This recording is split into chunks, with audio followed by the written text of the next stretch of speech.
Bangladesh football ফেডারেশনে নতুন committee দায়িত্ব নেওয়ার পর বেশ কিছু নতুন আয়োজনের দেখা মিলছে। এবার বয়সভিত্তিক ফুটবলেও আসছে নতুনত্ব। অনূর্ধ্ব 12 ও 14 বছরের ছেলে ও মেয়েদের নিয়ে আয়োজন হবে ঢাকার রাইজিং স্টার ফুটবল টুর্নামেন্ট, যাতে অংশ নেবে রাজধানীর 8টি ইংরেজি মাধ্যম স্কুল। সে উপলক্ষে বৃহস্পতিবার বাফুফে ভবনে আয়োজন করা হয় মিট দ্য প্রেস অনুষ্ঠানের। সেখানে আয়োজক কমিটি তুলে ধরে তাদের পরিকল্পনা।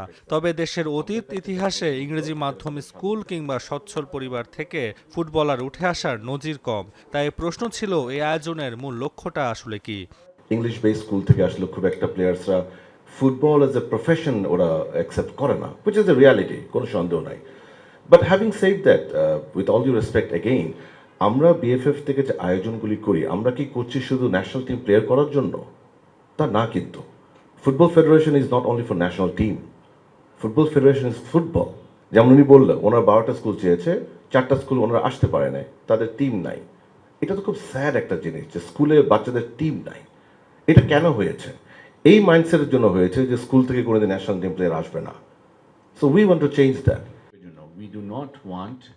তবে মূল আয়োজকের দাবি, শুধু জাতীয় দল কেন্দ্রিক চিন্তা না করে ভবিষ্যৎ প্রজন্মকে বিভিন্ন ডিভাইসের প্রতি আসক্ত থেকে বের করে নিয়ে আসাও ঢাকার রাইজিং স্টারের মূল লক্ষ্য। The most important thing is they must love sports. They must love outdoors. ওরা বাসায় ভিডিও গেম না খেলে they will choose যে রাস্তায় গিয়ে ক্রিকেট খেলবে, রাস্তায় গিয়ে ফুটবল খেলবে।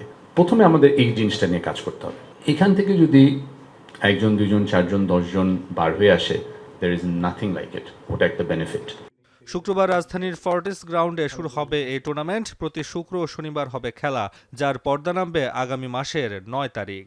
অনুরোধ করছি আমাদের বাংলাদেশ ফুটবল ফেডারেশনের। তাসওয়ান নাফি, এখন, ঢাকা।